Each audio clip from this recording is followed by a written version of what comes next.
नमस्कार दोस्तों, स्वागत है आपका हिंदी स्टूडियो यूट्यूब चैनल पर। हिंदी साहित्य इतिहास की जो कड़ी है उसमें आज हम पढ़ेंगे हिंदी में साहित्य इतिहास लेखन की परंपरा। इससे पहले हमने साहित्य इतिहास की जो पद्धतियाँ पढ़ी हैं और उसके बाद हमने साहित्य इतिहास के स्रोत पढ़े हैं और आज हम पढ़ेंगे हिंदी में साहित्य इतिहास लेखन की परंपरा।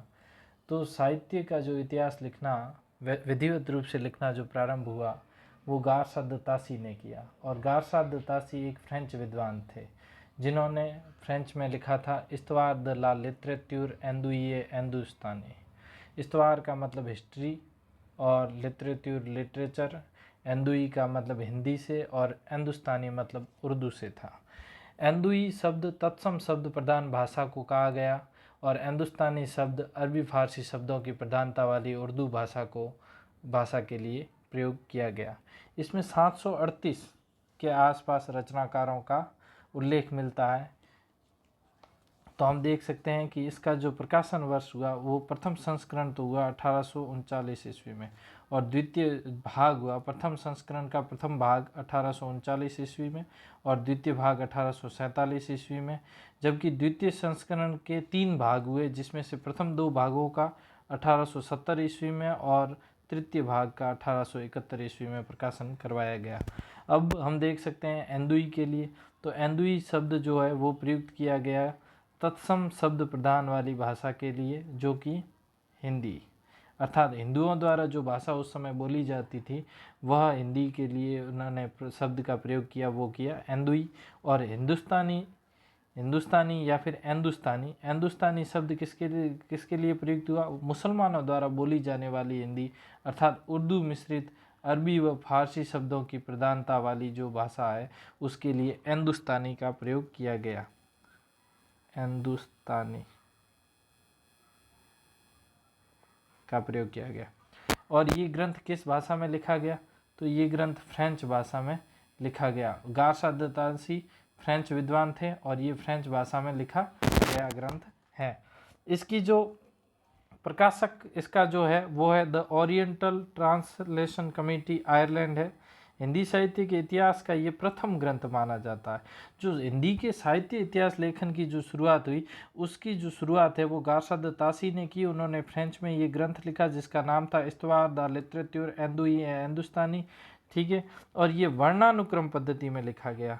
वर्णानुक्रम पद्धति में लिखा गया और वर्णानुक्रम पद्धति में लिखा गया तो इसके जो प्रथम कवि है वो अंगद के तौर पर थे।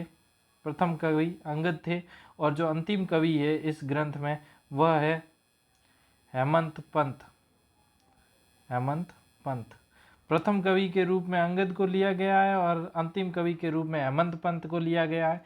अब हम इसमें देख सकते हैं जब वर्णानुक्रम पद्धति में रचित है तो वर्णानुक्रम पद्धति को हम वर्णमाला पद्धति भी कहते हैं। इसमें जो नाम होगा, नाम का जो प्रथम अक्षर होगा उसके अनुसार इसमें लेखकों का रचनाकारों का वर्णन किया जाएगा। फिर हम देख सकते हैं कि इसमें कुल रचनाकार कितने हैं, तो 738 रचनाकार हैं और जिसमें हिंदी के रचनाकार हैं 72 और इसमें 24 अध्याय है। हिंदी के प्रथम कवि के बारे में इसमें किसी भी प्रकार का कोई विचार नहीं है, न ही काल विभाजन के बारे में प्रयास किया गया है। काल विभाजन का भी प्रयास नहीं किया गया है और न ही हिंदी के प्रथम कवि के बारे में विचार किया गया है। इस ग्रंथ का अनुवाद वो किया मौलवी करीमुद्दीन ने, जो दिल्ली कॉलेज में प्रोफेसर थे, जिन्होंने तबका शोरा एवं तज़किरा ए शोरा हिंदी नाम से किया। 1848 ईस्वी में इसका अनुवाद किया जिसमें 1004 रचनाकारों का उल्लेख है और 60 रचनाकार इसमें हिंदी के, जबकि जो मूल ग्रंथ है उसमें हिंदी के रचनाकार कितने हैं, तो हिंदी के रचनाकार मूल ग्रंथ में 72 है और जो अनुवाद किया गया मौलवी करीमुद्दीन द्वारा उसमें हिंदी के रचनाकार हैं 60। और डॉक्टर लक्ष्मी सागर वार्ष्णेय ने हिंदुई साहित्य का इतिहास नाम से हिंदी में अनुवाद किया। किसका? इसका इस्तवार द लिटरेट्यूर एंदुई एंदुस्तानी का। और आचार्य रामचंद्र शुक्ल ने इस ग्रंथ को क्या कहा? व्रत संग्रह का। रामचंद्र शुक्ल ने इस ग्रंथ को व्रत संग्रह नाम दिया। फिर हम देख सकते हैं शिव सिंह शिव सिंह सरोज के रचनाकार कौन है? ठाकुर शिव सिंह सेंगर है। इस ग्रंथ का जो प्रकाशन वर्ष है, वो जो इसका शुरुआत में जो प्रकाशन किया गया वो 1878 ईस्वी के आसपास किया गया, लेकिन इसमें कई प्रकार की त्रुटियां थी। उन त्रुटियों में संशोधन करके जो संशोधित करके प्रकाशन करवाया गया वो करवाया गया 1883 ईस्वी में। ये भी ग्रंथ कौन सी पद्धति में लिखा गया है? वर्णानुक्रम पद्धति में लिखा गया है। और कालिदास त्रिवेदी के कालिदास हजारा जो ग्रंथ है वो इस ग्रंथ का उपजीव्य ग्रंथ है या आधार है। इसके आधार पर कालिदास हजारा के आधार पर शिव सिंह सेंगर ने शिव सिंह सरोज की रचना की। इसमें कुल रचनाकार 1003 है, जिसमें हिंदी के रचनाकार है 769। और शिव सिंह सेंगर ने प्रथम कवि किसको माना है? पुष्य या पुंड्र को। पुष्य या पुंड्र को शिव सिंह सेंगर ने प्रथम कवि माना है। हिंदी में रचित हिंदी का प्रथम इतिहास ग्रंथ, हिंदी में रचित हिंदी का प्रथम इतिहास ग्रंथ हम किसे कहेंगे? तो वो कहेंगे शिव सिंह सरोज को। यहाँ पर हमें ये ध्यान रखना है, शिव सिंह सरोज कौन सा? हिंदी में रचित हिंदी का प्रथम इतिहास ग्रंथ है शिव सिंह सरोज। फिर इसके बाद हम देखेंगे प्रकाशक नवल किशोर प्रेस लखनऊ है। इसमें काल विभाजन का कोई प्रयास नहीं किया गया है और रामचंद्र शुक्ल ने इसे भी व्रत संग्रह कहा है। रामचंद्र शुक्ल ने इस्तवार द लिटरेचर हिंदुस्तानी को भी व्रत संग्रह कहा है और शिव सिंह सरोज को भी व्रत संग्रह कहा है। फिर हम देखेंगे जॉर्ज अब्राहम ग्रियर्सन द्वारा लिखा गया the modern vernacular literature of Hindustan.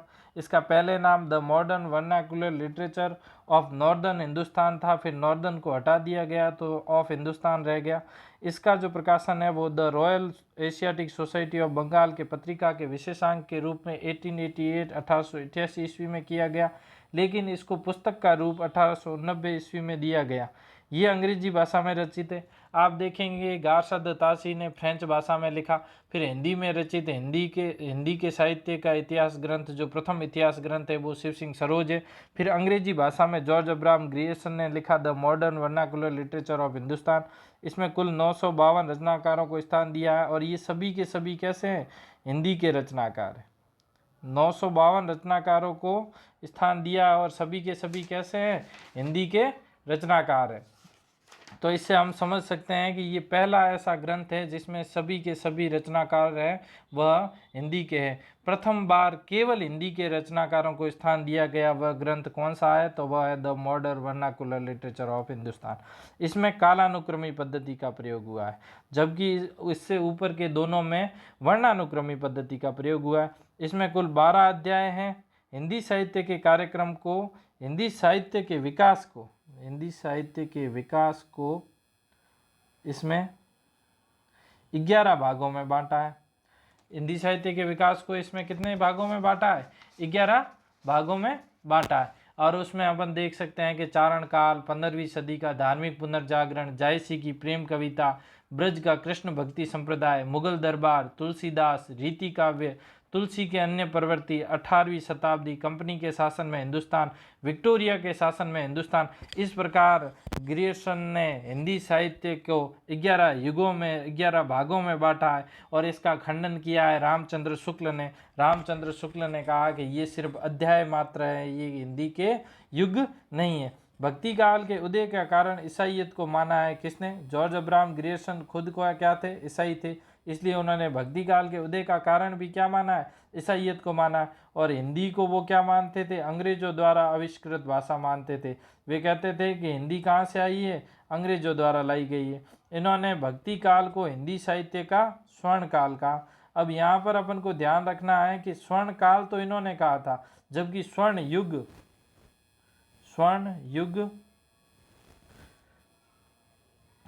किसने कहा था? बाबू श्याम सुंदर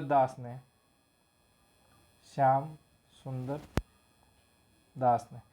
ग्रियर्सन ने भक्ति काल को हिंदी साहित्य का स्वर्ण काल कहा, जबकि हमें ध्यान रखना है स्वर्ण युग किसने कहा था? श्याम सुंदर दास ने कहा था। फिर हम देखेंगे मिश्र बंधु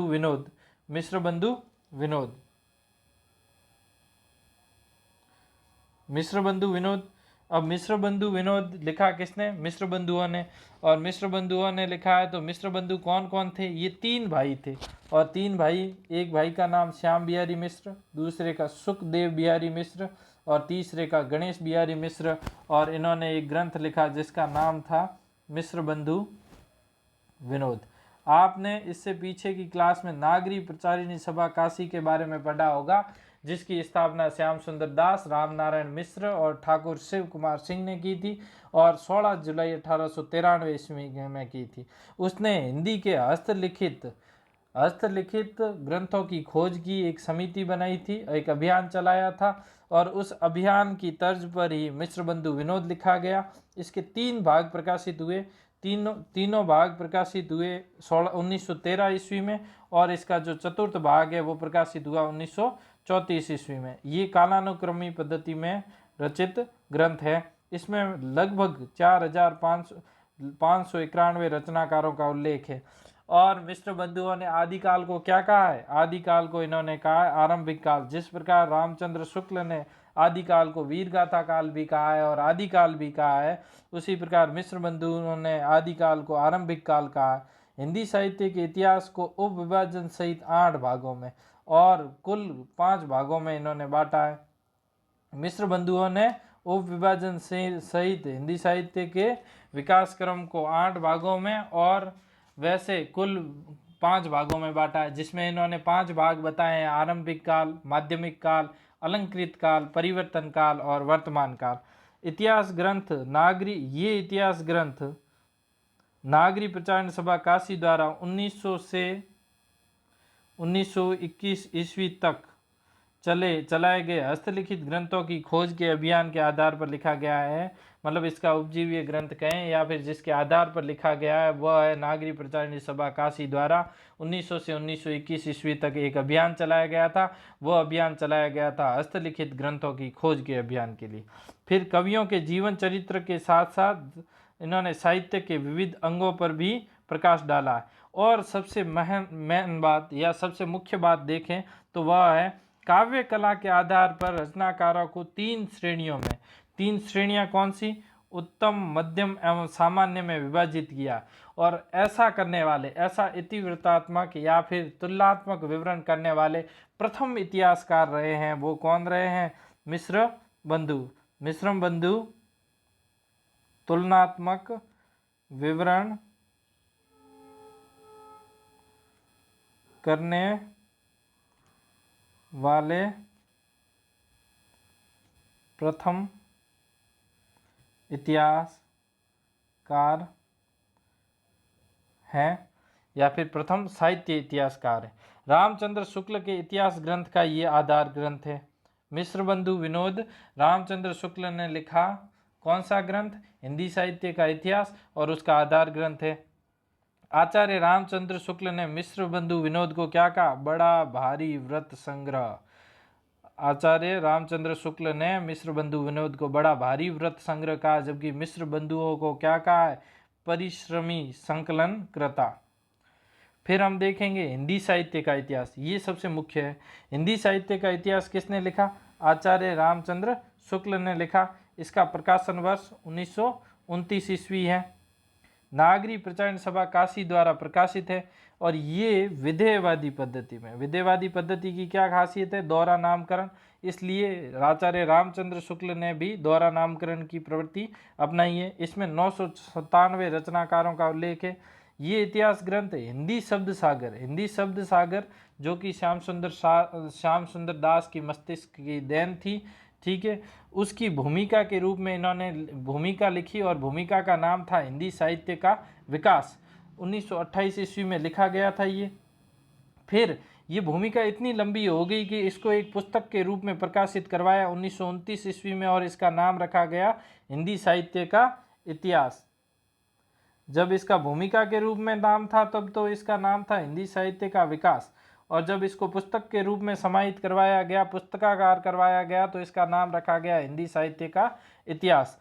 और इसमें अपन देख सकते हैं कि रामचंद्र शुक्ल ने हिंदी साहित्य के विकास क्रम को 4 युगों में बांटा और रामचंद्र शुक्ल ने सिद्ध साहित्य से हिंदी साहित्य की शुरुआत मानी है और इतिहास ग्रंथ को सही अर्थों में हिंदी साहित्य का पहला प्रमाणिक इतिहास ग्रंथ माना जा सकता है। किस इतिहास ग्रंथ को? हिंदी साहित्य का इतिहास, जो कि आचार्य रामचंद्र शुक्ल द्वारा लिखा गया। एक हिंदी साहित्य का इतिहास लिखा गया रमाशंकर शुक्ल रसाल द्वारा, वो लिखा गया 1931 ईस्वी में। कवियों और लेखकों की रचना शैली का वैज्ञानिक विश्लेषण है एवं कवियों के निरूपण में समालोचनात्मक पद्धति का प्रयोग किया गया है। विधेयवादी पद्धति में रचना होने कारण युगों का नामकरण कैसा है? दोहरा नामकरण है। प्रत्येक युग व रचनाकार की प्रवृत्तियों का विश्लेषण किया गया है। मुंज या भोज को हिंदी का प्रथम कवि माना है। भोज को हिंदी का प्रथम कवि किसने माना है? भोज को हिंदी का प्रथम कवि रामचंद्र शुक्ल ने माना है। शुक्ल ने इतिहास ग्रंथ के लिए निम्नलिखित रचनाओं को आधार बनाया, जिसमें मिश्र बंधु विनोद है, जो मिश्र बंधुओं द्वारा लिखी गई, जिसमें श्याम बिहारी मिश्र, सुखदेव बिहारी मिश्र और गणेश बिहारी मिश्र हैं। और हिंदी कोविद रत्नमाला में आप देख सकते हैं, और कविता कौमुदी और ब्रज माधुरी सार, इन 4 ग्रंथों को आधार बनाया किसने? रामचंद्र शुक्ल ने, जिसमें मिश्र बंधु विनोद है, जो मिश्र बंधुओं द्वारा लिखी गई। हिंदी कोविद रत्नमाला है, जो श्याम सुंदर दास द्वारा लिखी गई। और कविता कौमुदी है, कविता कौमुदी रामनरेश त्रिपाठी द्वारा। और ब्रज माधुरी सार है, जो वियोगी हरि द्वारा लिखी गई है। हिंदी साहित्य का आलोचनात्मक इतिहास, ये डॉक्टर रामकुमार वर्मा ने लिखा है। डॉक्टर रामकुमार वर्मा ने 1938 ईस्वी में नागपुर विश्वविद्यालय में पीएचडी करने के दौरान शोध प्रबंध के रूप में लिखा था। क्या? हिंदी साहित्य का आलोचनात्मक इतिहास। और ये अधूरा मान सकते हैं अपन, क्योंकि इसमें भक्ति काल तक का ही वर्णन मिलता है। इसमें आदिकाल से शुरुआत करते हैं और भक्ति काल तक का वर्णन मिलता है। स्वयंभू को इन्होंने हिंदी का प्रथम कवि कहा। रामकुमार वर्मा ने स्वयंभू को हिंदी का प्रथम कवि कहा और आदिकाल को संधि व चारण काल कहा। फिर हम देखेंगे हजारी प्रसाद द्विवेदी। इन्होंने कोई स्वतंत्र इतिहास ग्रंथ नहीं लिखा, किंतु इनके 3 ग्रंथ हैं जिनमें साहित्य इतिहास से संबंधित जानकारी मिलती है, जिनमें हिंदी साहित्य की भूमिका 1940 ईस्वी, हिंदी साहित्य उद्भव और विकास 1952 ईस्वी, हिंदी साहित्य का आदिकाल 1953 ईस्वी। और इसमें भक्ति काल को एक नई दुनिया कहा है। भक्ति काल को एक नई दुनिया किसने कहा है? तो वह कहा है हजारी प्रसाद द्विवेदी ने। आदिकाल को अत्यधिक विरोधों एवं व्याघातों का युग कहा है। आदिकाल को क्या कहा है? अत्यधिक विरोधों एवं व्याघातों का युग कहा है। अब्दुल रहमान या अद अमान को हिंदी का प्रथम कवि माना है और भक्ति काल को भारत की सांस्कृतिक चेतना के विकास का परिणाम माना है।